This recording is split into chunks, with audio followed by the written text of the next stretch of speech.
मी अर्थातच आपणासमोर विषय मांडते, भारतीय संविधानाला अभिप्रेत असणारी लोकशाही आणि वर्तमानातील समाज व्यवस्था। बंद पिंजऱ्यात सडत, रस्त्या रस्त्यावर चौकात चौकात मी रडत, कोणी मला शिव्या घालतोय तर कुणी बदडत, खऱ्याला खरं म्हणणं खोट्याला खोटं हेच माझ्या असण्याचं एक उदाहरण छोटं। पण आजकाल कुठेच नाही मी दिसत, मला बांधून खुंटीला दिसतंय असत्य हसत, हसणारे गुंड नेबळट शंड देतात माझी ग्वाही, होय मी लोकशाही। भारत स्वतंत्र झाल्यानंतर एकदा भारताचे पहिले पंतप्रधान पंडित जवाहरलालजी नेहरू त्यांची सभा संपन्न करून विचारपीठावरून खाली येत असताना एक वृद्ध महिला त्यांच्या जवळ येते, त्यांची गळपट पकडते आणि त्यांना प्रश्न करते की अरे जवाहर, या देशाच्या स्वातंत्र्यासाठी तूही लढा दिला, तो लढा मीही दिला। या देशाच्या स्वातंत्र्यासाठी तूही इंग्रजांचा अन्याय अत्याचार सहन केला, तो मीही सहन केला। पण आज तुझ्याकडे ही गाडी, हा बंगला, हे पंतप्रधान पद आहे, पण माझ्याकडे काय आहे? आज माझ्या खोपटातला अंधार तसाच आहे, मग मला या देशाच्या लोकशाहीनं आणि स्वातंत्र्यानं काय दिलं?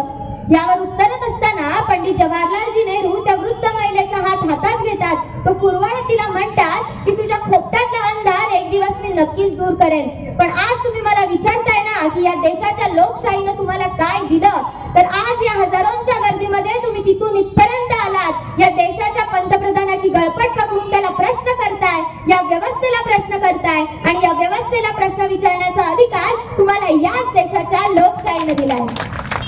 एकदा संविधान सभेत वाद पेटला होता, या देशाची लोकशाही संसदीय शासन पद्धतीने स्वीकारायची की अध्यक्षीय शासन पद्धतीने।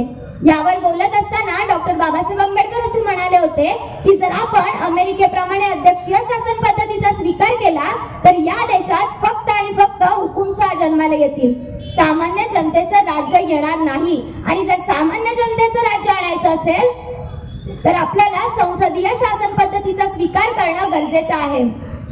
म्हणूनच या देशात संसदीय शासन पद्धतीचा स्वीकार झाला आणि तुमच्या माझ्यासारख्या सामान्य लोकांची लोकशाही इथे प्रस्थापित होऊ शकली, हे सर्वप्रथम आपण लक्षात घेणं गरजेचं आहे। मग हीच लोकशाही कशाच्या आधारावर चालते? तर ही लोकशाही प्रमुख 4 स्तंभांच्या आधारावर चालते। पहिलं म्हणजे न्याय मंडळ, दुसरं कायदे मंडळ, तिसरं कार्यकारी मंडळ आणि चौथं म्हणजे या देशातील प्रसार माध्यमे।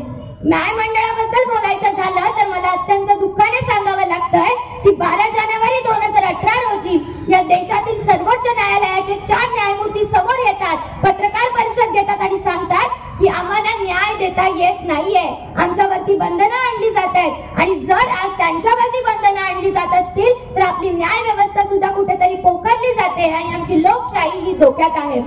कायदे मंडळ, मग कायदे मंडळाचं काम काय? तर सामान्य जनतेचे प्रश्न जाणून घेऊन त्या संदर्भाने कायदे बनवणे आणि तुमच्या माझ्यासारख्या सामान्य जनतेचा विकास साधणे।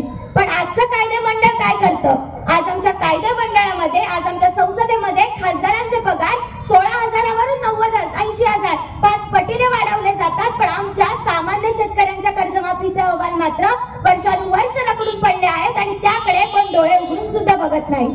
जर आमच्या कायदे मंडळाने केलेले कायदे आमच्याच सामान्य जनतेला गोत्यात आणत असतील तर आमचं कायदे मंडळ सुद्धा कुठेतरी पोखरलं जात आहे आणि आमची लोकशाही ही धोक्यात आहे अशी चिन्ह दिसू लागतात।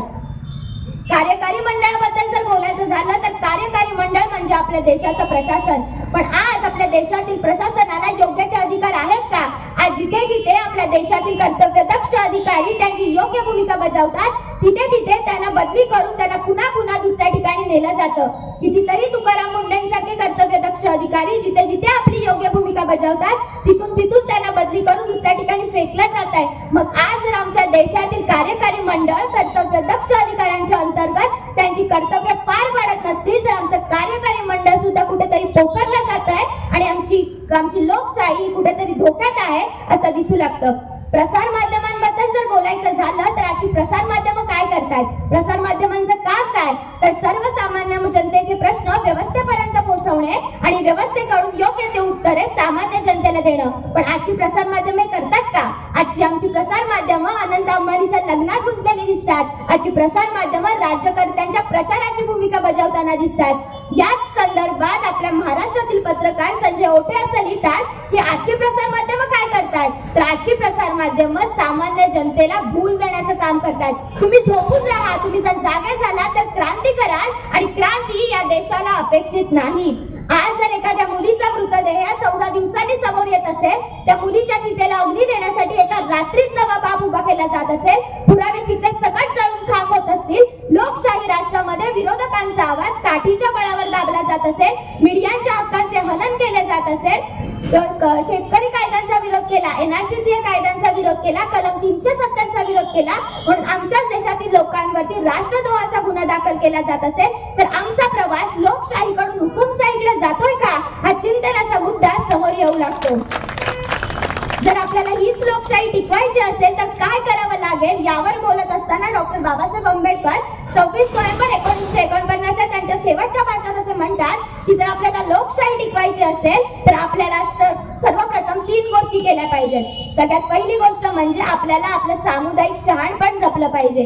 आज राजकीय समानता येते, पण कुठेतरी आर्थिक आणि सामाजिक समानता आज आम्हाला दिसत नाहीये, आणि जर ती आणायची असेल तर आम्हाला सर्वप्रथम आमची कर्तव्य व्यवस्थितपणे निभावली पाहिजेत. तिसरी गोष्ट म्हणजे आज आपल्या देशात सक्षम विरोधक असला पाहिजे, पण याच 3 गोष्टी आपल्याला दिसतात का, तर मुळीच नाही. आज आमच्या देशात सक्षम विरोधक नाही, आज आम्ही आमचे सामुदायिक शहाणपण कुठे जपत नाही, आणि आज राजकीय समानतेसोबत आर्थिक समानता, आर्थिक विषमता मोठ्या प्रमाणात वाढलेली दिसते. आज 99% लोकांकडे जितकी संपत्ती आहे ती 1% लोकांकडे एकवटलेली दिसते. म्हणूनच आज आमची लोकशाही कुठेतरी धोक्यात आहे, आणि जर हिला टिकवायचं असेल तर आम्हाला या देशाच्या संविधानानं, या संसदेनं एक मोठा अधिकार दिलाय, तो म्हणजे मतदानाचा अधिकार. आपले राज्यकर्ते निवडत असताना सुद्धा 1500 रुपयांसाठी, साडीसाठी, मटणासाठी, दारूसाठी आपली मतं विकण्यापेक्षा आपलं सामाजिक शहाणपण जपणाऱ्या एका कर्तव्यदक्ष नेत्याला मतदान करणं हे सुद्धा तितकंच गरजेचं आहे. आणि हे जर आपण जागरूकपणे करू शकलो तर आपणच आपली लोकशाही टिकवू शकतो, आणि हीच आपल्या भारताची लोकशाही पुढे दिमागात चालेल सुद्धा, असं माझं स्पष्ट मत आहे. एवढं बोलते आणि थांबते. जय हिंद, जय महाराष्ट्र.